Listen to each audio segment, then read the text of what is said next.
به نام خداوند جان خرد، عرض سلام و وقت بخیر دارم خدمت تمامی شما عزیزای دل. آرزومند هستم انشالله از گزند روزگار در امان باشید. اما بعد امروز موضوع که میخوایم همراه شما به اشتراک بگذارم دوستا این است که ما شما چگونه میتونیم لایک های پست های خود را در شبکه اجتماعی فیسبوک افزایش دهیم. چون یک تعداد ما به لایک ها در سر شبکه اجتماعی فیسبوک اهمیت نمیدیم، اما یک تعداد دوستا علاقمند هستند تا لایک ها و پسند های پست های فیسبوکشان را افزایش دهند. پس اگر دوست دارید شما هم مایل هستین که با نحو عملکرد و چگونگی افزایش علاقمندان و یا لایک های پست های خود آگاهی دریافت کنید، ویدیو را تا آخر بیننده باشید.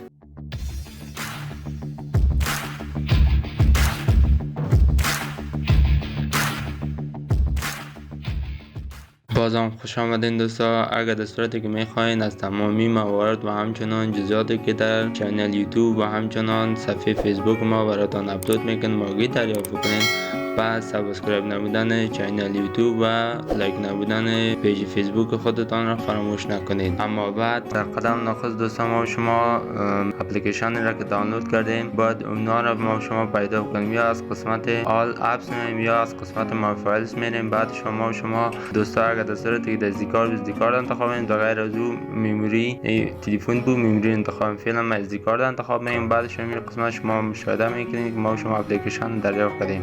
خب دوستا در صورتی که شما بخواید را دانلود بکنین، شما از وبسایت های معتبر میتونین این را دانلود کنین. اما ما ستاپ خود امیز اپلیکیشن در قسمت چینل تلگرام براتون اپلود کردیم، میتونین از این قسمت البته استفاده بکنین که کانال چینل تلگرام البته اپدیت میباشه. که شما اگر در صورتی که جایی که اسم دوستایتان سرچ میکنین یک سرچ بکنین میتونین دریافت کنین و با کانال تلگرام ما جوین شوید. خب دوستا بعد از که ما شما اقدام به دانلود کردیم استابش دریافت میکنیم، بعد شما بالاش کلیک میکنیم. زمان کلیک کردیم قسمت دو آپشن بر ما ظاهر میشه، درست است. ما شما البته اینستال برش میگیم، یک کنسل یک اینستال ما شما برش میگیم. لحظه صبر میکنیم تا اینستالیشن اپلیکیشن ما به اتمام برسه. خب دوستا بعد از اینکه اینستالیشن اپلیکیشن ما به تمام رسید، ما شما یکی اوپن داریم یکی داون داریم. فعلا نمیخوایم میره اوپن بکنیم، بنان بالای داون ما شما کلیک میگیم، یعنی ما انجامش دادیم یا اینستالیشن ما تکمیل شد. بعد از اینکه ما شما این کار انجام دادیم، درست دوستا، ما شما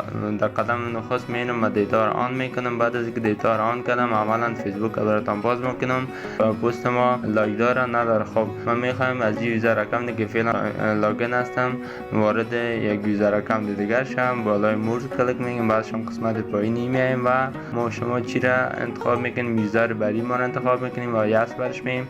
بعد از ما یوزر بعدی ما را انتخاب کنیم، قسمت پروفایلش میایم. بعد ما شما لازم صبر میکنیم تا پروفایل برای ما اوپن شد. بعد از اینکه پروفایل برای ما اوپن شد، شما قسمت پستایی که ما کردیم مشاهده کرده میتونین. ما شما یکی از پست‌های قسمت قبلا این کار انجام دادیم، اما پستی که با این میباشه، یعنی تعیین فیلم یا ویدیو به عنوان عکس و زمینه والپیپر میخوایم از این استفاده کنیم. این لایک از این افزایش فعلا شما مشاهده کرده میتونین که این پست ما که هیچ لایک هم نداره. بعد شما میریم دوستا، البته فیسبوک ما را بسته میکنیم و اپلیکیشن خود بامبر لایکر را باز میکنیم. بعد از اینکه ما شما باز کردیم، البته دوستا زبان از اینکه میباشه فرانسوی میباشه که ما مثلا به زبان فرانسوی بلدیت ندارم، اما دو قسمت وجود داره. قسمت دوستا البته که یکی یوزرنیم ما میباشه یا ما شما ایمیل برش میدیم یا ما شما شماره ما را برش میدیم، درست است به این شکل.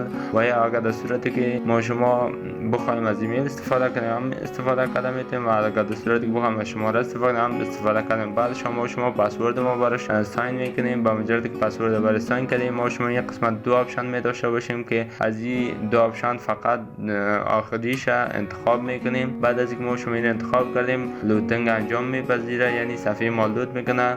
تا لحظات منتظر میمانیم که لودینگ صفحه ما به اتمام برسه. خب دوستا بعد از اینکه لودینگ صفحه ما به اتمام رسید، یک لودینگ دیگه کوچک برای ما شما باز میشه، یعنی بستگی به سرعت نت شما داره که چقدر وقت میگیره.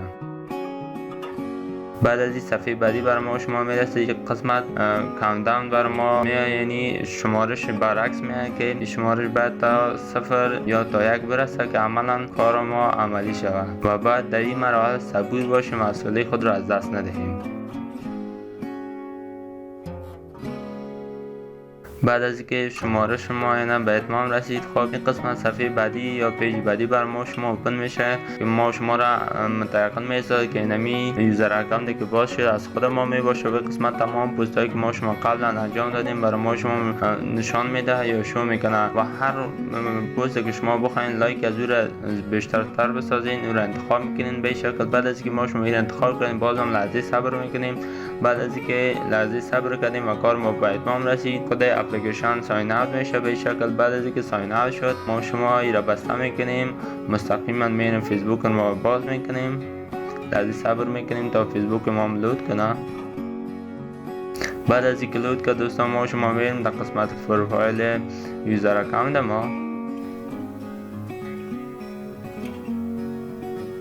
خب دوستان قسمت پروفایل یوزر اکانت ما رو مشاهده کرده میتونید و این قسمت پست قبلی ما بود که ما قبلا هیچ لایک نداشتیم دوستان، یعنی به هیچ وجه لایک نداشتیم اما شما فعلا مشاهده کرده میتونید که تقریبا 14 یا بیشتر از اون ما شما لایک داریم یا لایک کردیم. و این قسمت ما اشخاص افرادی که ما شما به شکل مجازی تونستیم که پست ما رو با استفاده از اونها لایک کنیم مشاهده کرده میتونید.